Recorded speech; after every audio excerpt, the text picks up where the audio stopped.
Welcome to On the Chain. But I wanted to go into this tweet from Anders here, and one of the things that is really interesting. So he's highlighting Ripple owning almost half of the total XRP supply, owning custody with Medico, owning part of Bitstamp, owning large share of Tranglo, the payments company, proprietary network RippleNet, invested in all parts of cross-border transactions. I look at that and see we have a stagnant price point. We have Ripple doing great things. The share of Ripple, if we were invested in Ripple on the stock exchange, we would, and the movement of their stock was stagnant, we'd be upset about that. XRP is clearly, separate from what we're seeing with Ripple in general.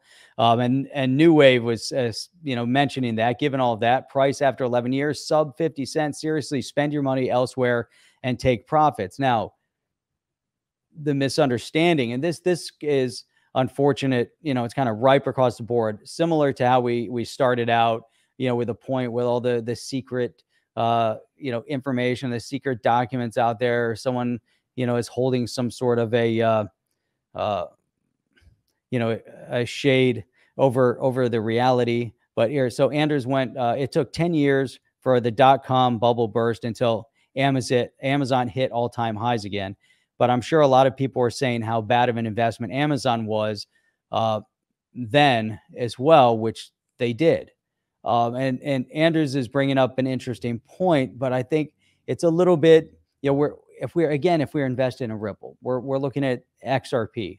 What Ripple does or doesn't do doesn't necessarily have to have an impact on XRP. What they are doing is proving the utility case of the XRPL. And when they finally have some clarity with the court case, and it comes out and says, hey, you know what? The sale of XRP on the secondary market, not a security. That's great. That's great for the entire industry as a whole. That will allow the RippleNet solution to truly prosper and utilize the XRPL and XRP for their ODL the way it was meant to be, and all of these other use cases and companies that are building on the XRPL, looking for that clarity, looking for the moment that they can actually utilize and build in the direction they want to build in with the proper use cases, knowing that there is some sort of clarity. And that's exactly, what's at stake here. But Anders bringing this up, if we look at the crypto market as a whole,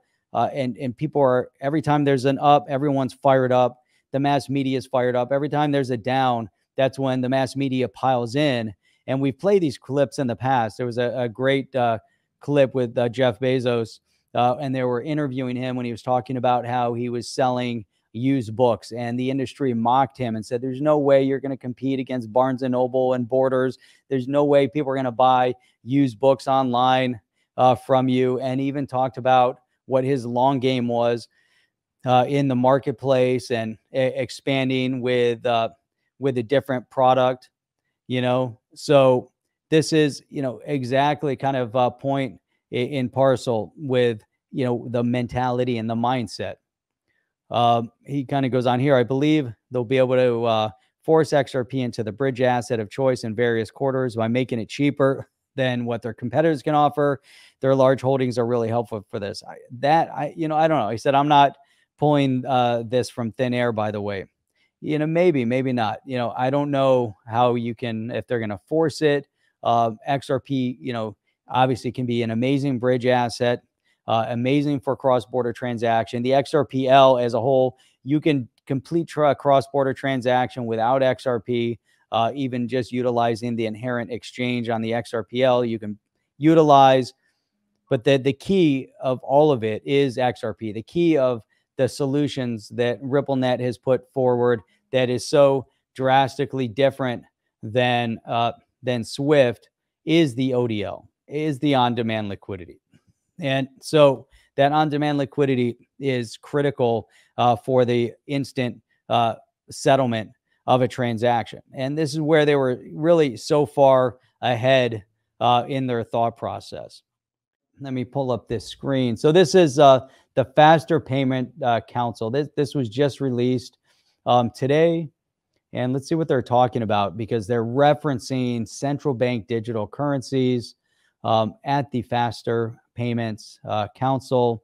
So let's see what we have here. It's a member organization devoted to advancing safe, easy to use faster payments in the US.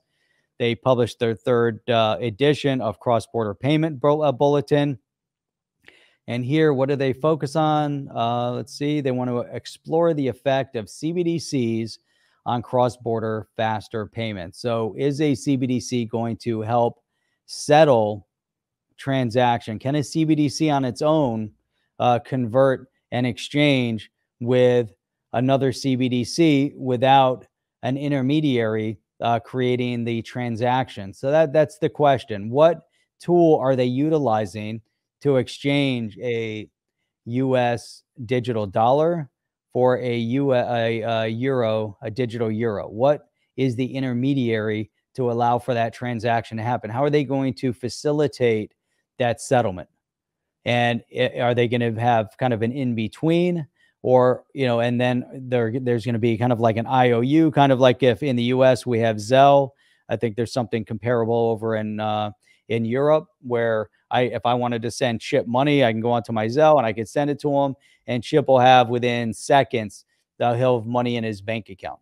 Now, the thing is that settlement hasn't been official. It's basically my bank is providing an IOU to his bank, stating that that my funds are there, and they're going to then complete that full transaction to Chip's bank. But in the meantime, they're moving the money. All right. And so that's not true settlement. This true settlement is still going to take 3 to 5 days, or whatever the full transaction time is going to take in the antiquated kind of the bank wire or the ACH mechanism of how it's going to be communicated and settled. Okay, so can Chip, and this, I was just at, I don't know if you were listening in the background. No. So this Faster Payment Council, they're highlighting the CBDCs, and, can it provide financial stability, and what is it going to do to impact? But the question that's still out there, regardless of good, bad, indifferent, Chip, what we think about a CBDC, what is the intermediary product that's going to allow for these two to transact with one another? How are you going to get instant settlement? If you want it to be faster, how do you get instant settlement with two isolated, siloed digital currencies? I would imagine Ripple would come into play here, right? So you'd have to use the decentralized exchange, better known as the XRP, that has the DEX built in, right? Mm-hmm. That's what I'm guessing it would be. I mean, cross-border payments, this faster payments thing's been going on forever. I remember like almost every member of Ripple has been part of this, and it's like the faster payments, and then nothing ever happens. Nothing. I mean, it's the only way that it can occur. I mean, I don't see any other way, any other mechanism. And they keep talking about this instance. They're talking about cross-border. They're talking about faster. They're talking about financial inclusion. There's all. It's interesting too. They want to talk about the barrier to financial inclusion, and one of the reasons why you have so high percentage of unbanked in parts of the U.S. and parts of Africa and parts of India and pretty much all over the world is because of the cost of banking and the difficult access to banking. And you have to be banked in order, even if you wanted to bank with an online bank, you already have to be banked in order to bank with the online bank. So at some point, you have to have some mechanism to where you can enter the banking solution. And so, man, the crypto space, and whether it's going to be XRP or, Uphold has where you can exchange one thing for another, and it's almost instantly. Man, there's so much going on with this.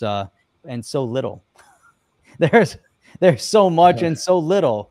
I mean, the faster payment thing. I feel like, Chip, with a faster payment solution, we're going to be in the exact same position that we are now, because our paper currency is still represented by ones and zeros in our bank account, right? Whether it's a CBDC or a digital representation of a dollar in a bank account. So if we have the two, it's just funny to see these immediate release things when we've been talking about RippleNet for, since 2018.